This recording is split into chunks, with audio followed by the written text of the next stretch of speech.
guys, ito na yung kararating dito sa Rusi Salvacion, Panabo City branch na Rusi 150X.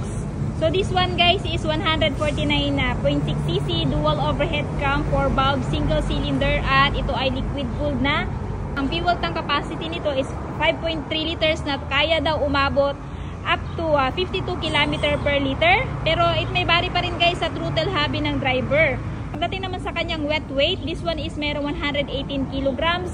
At may lakas na 16.8 horsepower at 9,500 RPM and max torque of 14.5 Nm at 8,000 RPM. So kung if ever interested kayo dito kay Rusi Flash 150X, ito ngayon ay mayroong updated price na 75,000 pesos if kukunin nyo po ng spot cash.